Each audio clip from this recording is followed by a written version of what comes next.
Hey everyone, and welcome to RUBIN'S Mind Lab, where we break down the latest research into what it really means. Ever wonder why sometimes people in tough situations take huge risks, while other times they become super cautious? This new study explores that exact puzzle. You see, life can be pretty unpredictable, and how we react when things are tight, especially with money, seems to go in different directions. Some research shows that when people have less money, they play it safe, and other research shows they take big chances. How can both be right? Well, a team of researchers developed a cool idea called the Desperation Threshold Model, or DTM for short, to explain this paradox. Okay, so what are basic needs? Think food, shelter, safety. These are things you really need to live a decent life. And the key here is they aren't perfectly divisible. You can't, get half the benefit of having a roof over your head if you only pay half your rent. It's either met or it's not. And there is a big difference in how that feels. The researchers suggest that our desire for more money or resources isn't a straight line.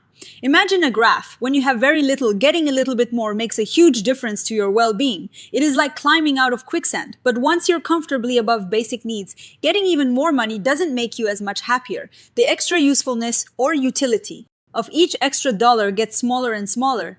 This creates an S-shaped curve for how much value we get from our resources. So, if you are just scraping by meeting your basic needs, your top priority is not to lose what you have. Falling back down would be terrible. That's why you become really risk-averse. You play it safe. But if you're below that threshold, if you can't meet your basic needs at all, then things change. Your most important goal becomes getting back above that line. Even a small chance of a big gain becomes super appealing, even if it's risky, because the chance of things getting even worse barely matters when you're already at rock bottom. This is the desperation part of the model. This idea isn't totally new. Researchers in different fields have thought about similar concepts for a long time.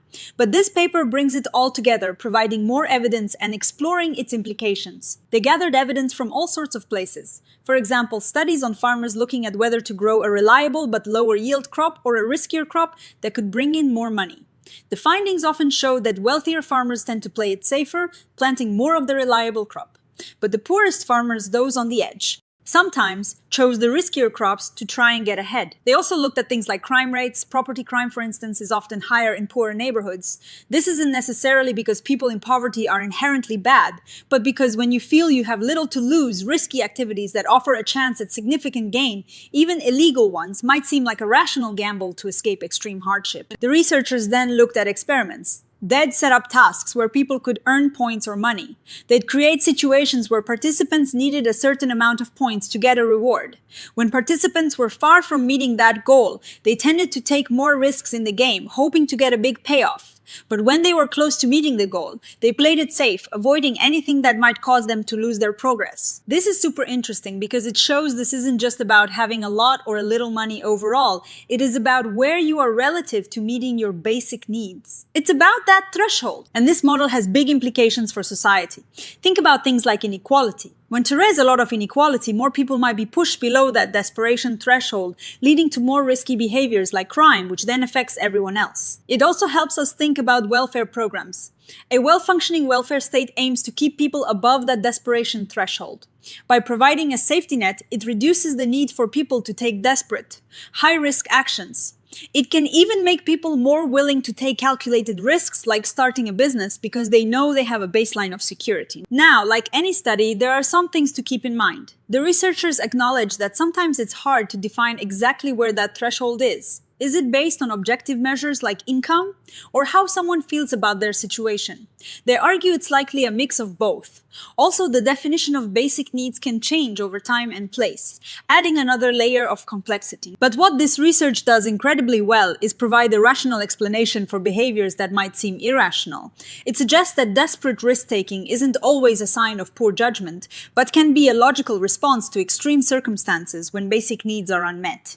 Extreme caution when you are just above that threshold is also a rational strategy to protect what you have. So, what's the big takeaway here?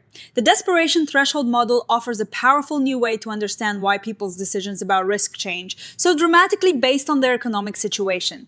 It highlights the critical importance of meeting basic needs, not just for survival, but for shaping our fundamental approach to risk. It suggests that understanding this threshold is key to understanding a wide range of human behaviors, from individual choices to societal patterns like crime and the effectiveness of social policies. It really underscores how much our environment, especially our material security, shapes our decisions. The researchers suggest future work could explore the psychological mechanisms behind this, like how our brains actually process this threshold feeling.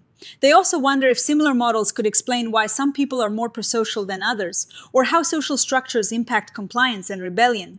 It's a complex, fascinating area, and this model provides a great framework for more research. What do you think? Does this model resonate with your own experiences or observations? Let us know in the comments below. And if you found this breakdown helpful, please give this video a thumbs up and subscribe to RUBIN'S Mind Lab for more deep dives into the science of the mind. We'll catch you in the next one.